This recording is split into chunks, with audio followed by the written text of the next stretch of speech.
Hi guys, I'm Nivita. இந்த வீடியோவில் 9th standard science nutrition and health அப்படின்ற லெசனில் இருக்கிற நெக்ஸ்ட்டு கான்செப்டாக இருக்கிற ஃபிலேரியா அப்படின்ற கான்செப்ட்லேருந்து தான் பார்க்க போகிறோம். ஓகேவா? ஸோ ஃபிலேரியா அப்படின்றது வந்து இந்த யானைக்கால் நோய் அந்த மாதிரிலாம் சொல்லுவாங்கள்ல, ஸோ அதோட டைப்பில் தான் வரும். ஓகேவா? Filaria is a major health problem in India. Okay, இந்த டிசீஸ் வந்து எதனால் வருது அப்படின்னா நெமட்டோட் அப்படின்ற ஒரு வார்ம்னால் வருது. நெமட்டோட் அப்படின்னா என்னென்னா ஒரு ரவுண்ட் வார்ம். ஓகே, அது வந்து லாங்காக சிலிண்ட்ரிக்கல் ஷேப்பில் இருக்கும். இது வந்து மைக்ரோஸ்கோப்லேயும் தெரியும். நார்மலாக நம்ம சம்டைம்ஸ் ரொம்ப பெருசாக இருந்துச்சுன்னா நம்மளோட கண்லேயே நம்மளால் பார்க்க முடியும். ஓகேவா?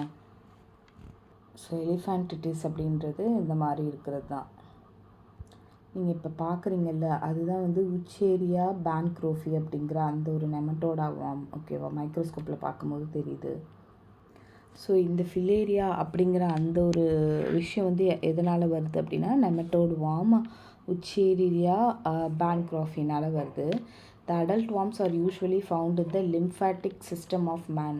இப்போது பேசிக்காக வந்துட்டு லிம்ஃபேட்டிக் சிஸ்டம்ன்றது ரொம்ப ரொம்ப இம்பார்ட்டண்ட். ஏன்னா வந்து அதுதான் வந்து ஒயிட் பிளட் செல்ஸை செக்ரேட் பண்ணக்கூடிய ஒரு சிஸ்டம். இப்போ எப்படி நர்வஸ் சிஸ்டம் இருக்கோ அதே மாதிரி லிம்ஃபேட்டிக் சிஸ்டம் அப்படின்றது இருக்குது. ஓகேவா? ஸோ அந்த லிம்ஃபேட்டிக் சிஸ்டமில் இருக்கிற செல்ஸ் எல்லாம் எல்லா இடத்துக்கும் போகும்போது தான் உங்களுக்கு வந்து ஃபேட் எல்லாம் டெபாசிட் ஆகும். ஏதாவது ஒரு நோய் வந்துச்சுன்னா அதை வந்து ஆப்போஸ் பண்ணி தடுக்கும். இது எல்லாமே நடக்கும். ஸோ அப்படிப்பட்ட லிம்ஃபேட்டிக் சிஸ்டம்குள்ளே இந்த அடல்ட் வார்ம் வந்து போயிடும் அப்படின்னு சொல்கிறாங்க. ஓகேவா? பேசிக்காக இப்போ வந்துட்டு நம்மளை வந்து ஒரு கொசு கடிக்குது அப்படின்னு வச்சுக்கோங்களேன். அந்த கொசுவில் இந்த வார்மோட மினி ஃபார்ம்னா என்னதுன்னா லைக் லார்வா ஸ்டேஜ் இருக்கும்ல, அதை வந்து இந்த மனுஷனோட பிளட் ஸ்ட்ரீம்குள்ளே விட்டுருமா. ஓகேவா? ஸோ அந்த லார்வா ஸ்டேஜ் வந்து வளருமா, வளர்ந்து நல்லா அடல்ட் ஆகிடுமா. இட்ஸ் லைக் அந்த அடல்ட்டாக இருக்கிறது லிம்ஃபேட்டிக் சிஸ்டத்தில் வந்து ஈவன் 5 to 7 இயர்ஸ் வரைக்கும் இருக்கும் அப்படின்னு சொல்கிறாங்க. ஓகேவா?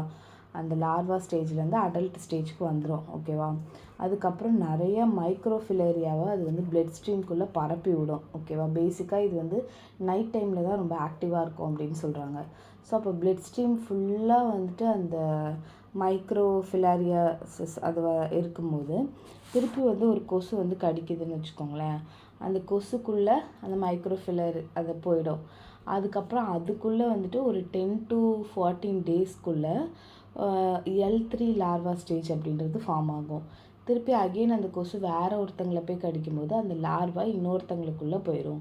ஸோ இதுதான் சைக்கிள் மாதிரி நடந்துகிட்ருக்கு. ஒருத்தங்க கிட்டேருந்து இன்னொருத்தங்களுக்கு கொசு மூலியமாக பரவிட்டுருக்கு. ஓகேவா? ஸோ இது வந்து ரொம்ப வந்து ஒரு ஷாக்கிங்காக இருக்குது. ஏன்னா 5 to 7 இயர்ஸ் வந்துட்டு ஒருத்தங்களோட இம்யூன் சிஸ்டத்துக்குள்ளே இருந்துச்சுன்னா அவங்களுக்கு என்னென்ன மாதிரியான பாதிப்புகள் வரும் அப்படின்றத யோசிச்சு பாருங்கள்.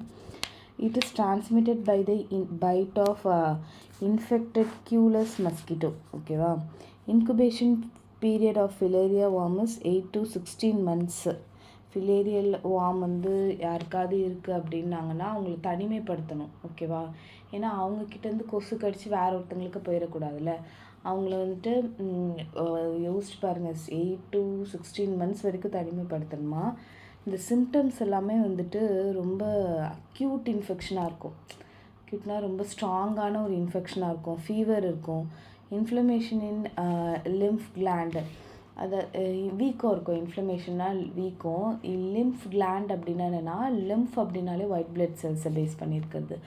அந்த ஒயிட் பிளட் செல்ஸை சுரக்கும் இல்லையா, அதை தான் வந்து லிம்ஃப் கிளாண்டுன்னு சொல்லுவாங்க. அதில் வந்துட்டு ஒரு இன்ஃப்ளமேஷன் இருக்கும் அப்படின்னு சொல்கிறாங்க. இன் க்ரானிக் இன்ஃபெக்ஷன், ரொம்ப நாள் இருக்கிற இன்ஃபெக்ஷன்னால் த மெயின் ஃபியூச்சர்ஸ் ஆஃப் எலிஃபேண்டிட்டிஸ், அதான் யானைக்கால் வந்துட்டு விச் அஃபெக்ட்ஸ் த லெக்கு, ஸ்க்ராட்டம் அப்படின்னா மேல் ரீப்ரொடக்டிவ் பார்ட்டில் இருக்கிற ஒன்று, அண்ட் ஆர்ம்ஸ் கையெல்லாம் வந்து வீங்கி போயிடும் அப்படின்னு சொல்கிறாங்க. ஓகேவா?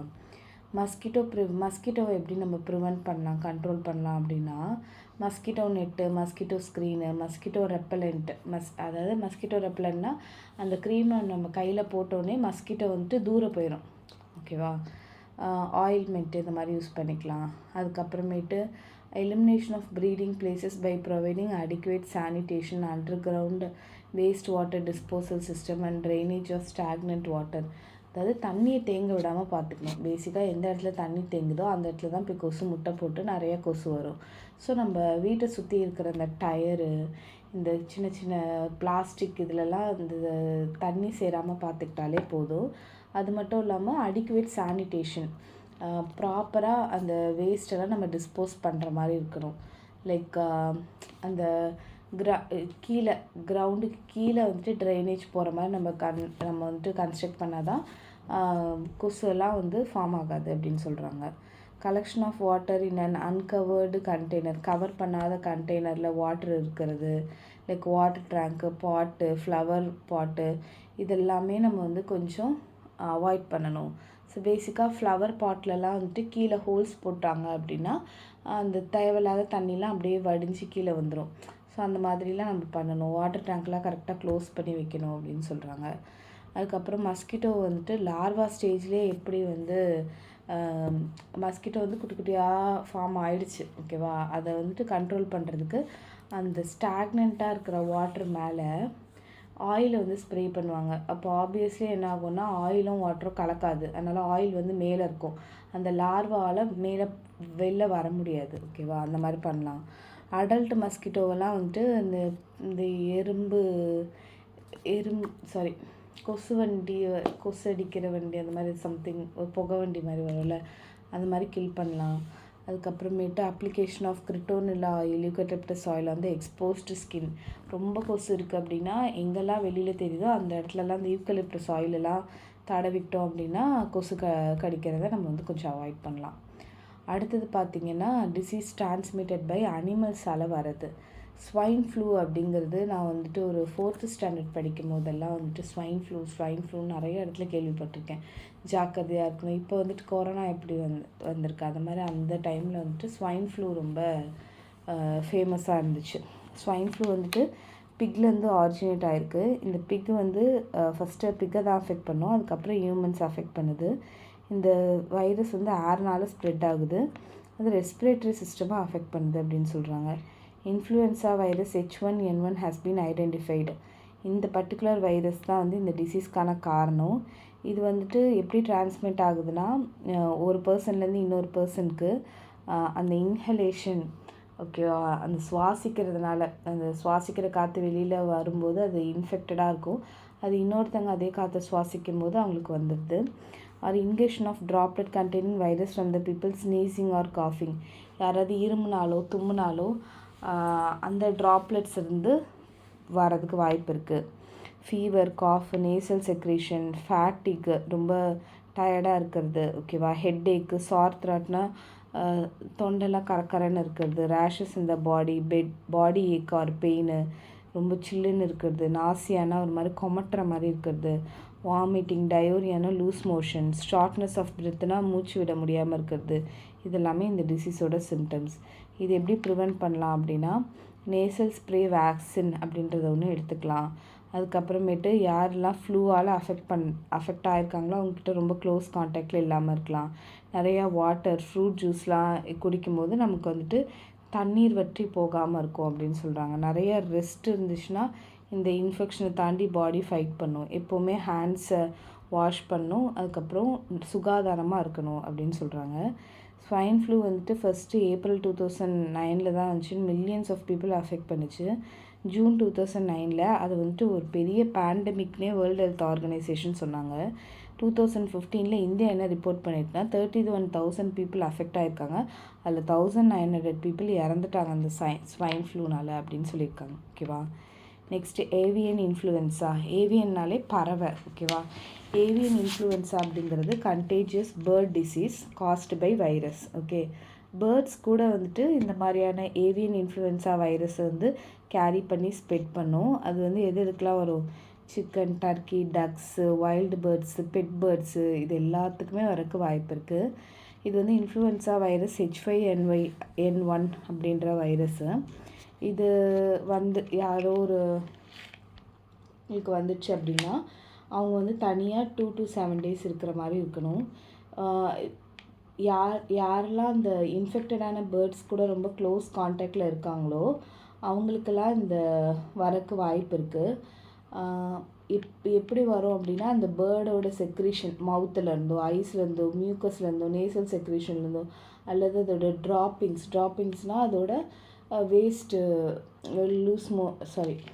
ஒன் பாத்ரூம் 2 பாத்ரூம் இது எல்லாத்துலேருந்து இந்த டிசீஸ் வந்து வரக்கு வாய்ப்பு இருக்குது. ஓகேவா? ஃபீவர், காஃப், சார் த்ராட்னா தொண்டை கரக்கரன்னு இருக்குது, ரன்னிங் நோஸ், மசில், உடம்பெல்லாம் வலிக்கும், டயர்டாகவே இருக்கும், ஹெட்டேக், ரெட்னஸ் ஆஃப் ஐ, கன்ஜக்டிவிட்டிஸ், இந்த மெட்ராஸ் ஐன்னு சொல்லுவாங்கள்ல, ஸோ அது, அண்ட் டிஃபிகல்ட்டிஸ் இன் ப்ரீத்திங், இது எல்லாமே இந்த டிசீஸோட சிம்டம்னு சொல்கிறாங்க.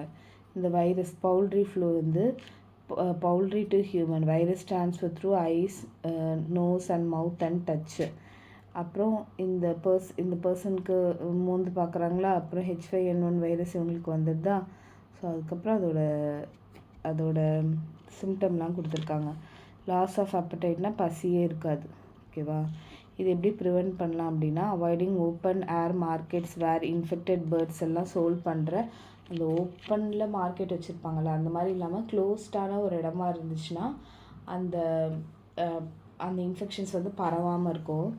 Avoid contact with infected birds or consumption of infected poultry, அந்த சரியாக இல்லாத கோழியை சாப்பிட்றதுனாலையோ அல்லது வந்துட்டு அந்த இன்ஃபெக்டட் பேர்ட்ஸோட கான்டாக்டில் இருக்கனாலேயோ தான் வருது. ஸோ அதெல்லாம் அவாய்ட் பண்ணலாம். Proper cleaning and cooking of poultry.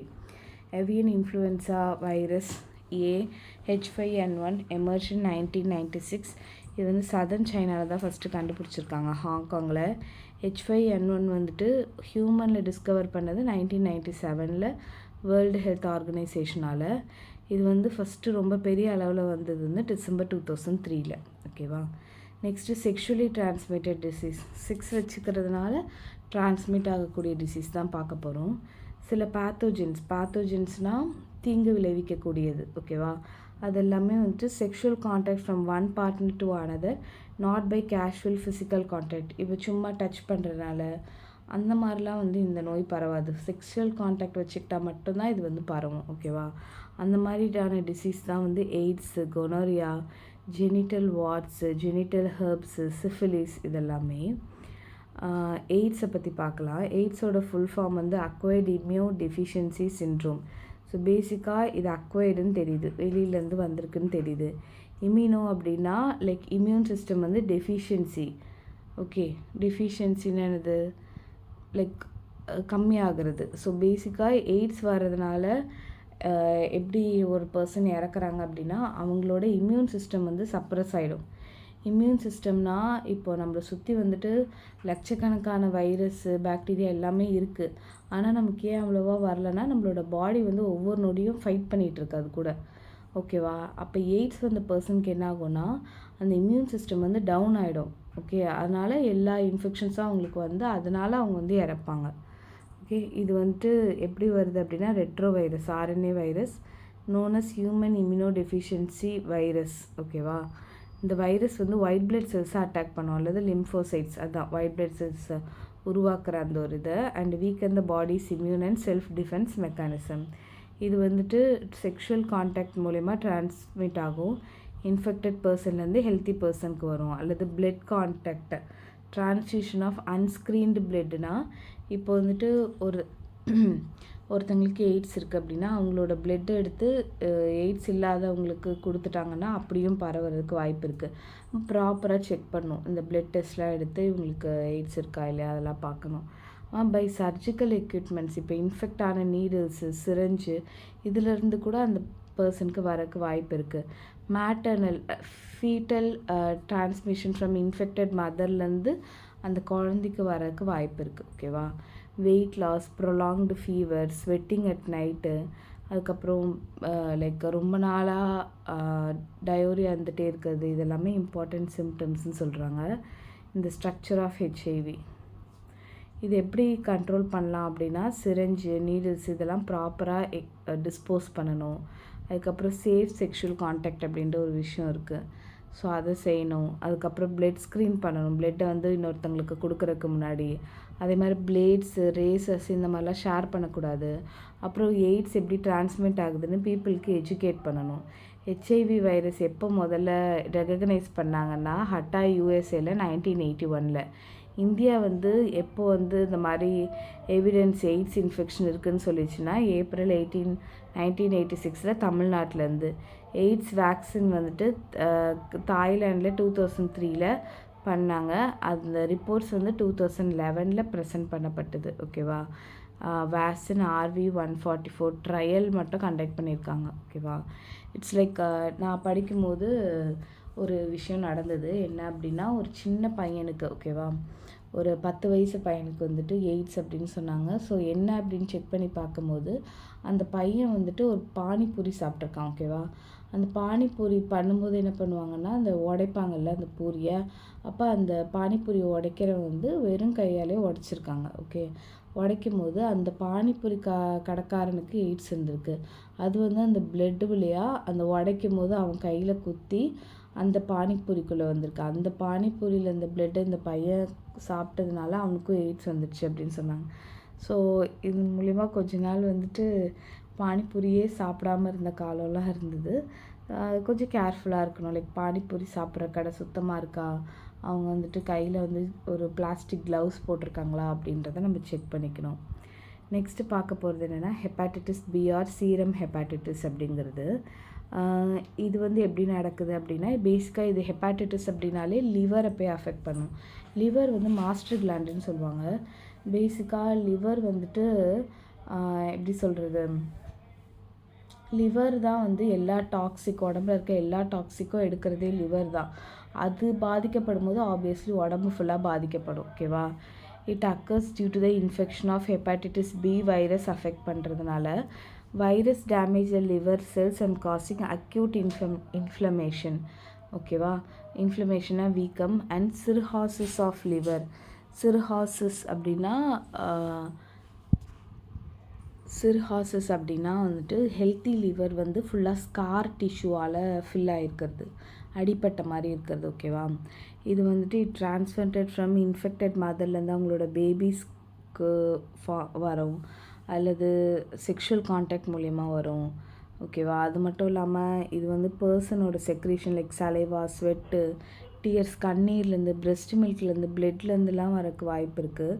இதோட சிம்டம்ஸ் வந்து ஃபீவர், அப்புறம் பசி இருக்காது, கொமட்டுற மாதிரி இருந்து வாமிட் வர்றது, அதுக்கப்புறம் ஐஸ் எல்லாம் எல்லோவாக மாறிடுறது, ஸ்கின் எல்லாம் எல்லோவாக மாறிடுறது. இட்ஸ் லைக் லிவர் வந்து ஒழுங்காக வேலை செய்யலைனாலே கண் வந்து எல்லோ கலரில் இருக்கும். அதுலேயே நமக்கு தெரிஞ்சுக்கலாம். லைட் கலர்டு ஸ்டூல்ஸ், இந்த 2 பாத்ரூம் இருக்கு இல்லையா, அது எல்லாமே லைட் கலரில் இருக்கிறது. ஸ்கின்லலாம் எப்போவுமே ஒரு இச்சிங் இருந்துகிட்டே இருக்கும். ஹெட்டேக்கு, ஜாயிண்ட் பெயின்.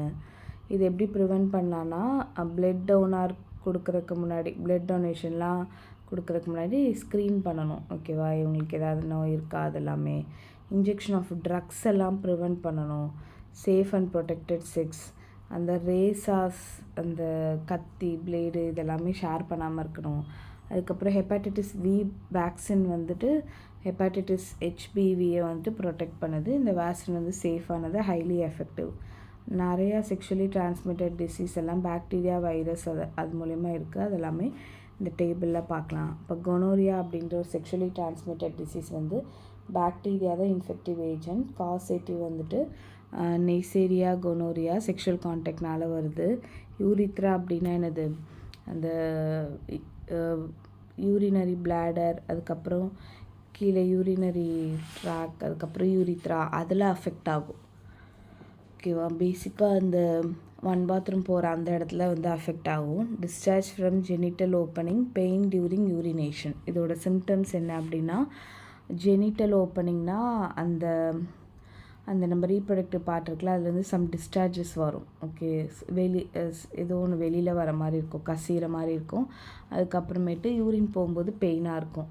அடுத்தது சிஃபிலிஸ் அப்படின்னா ட்ரிப்போனிமா பேலேடியம் அப்படின்ற காசிட்டிவ் ஏஜென்ட் செக்ஷுவல் கான்டாக்ட்னால minute abrasion on the skin and mucosa of genital area.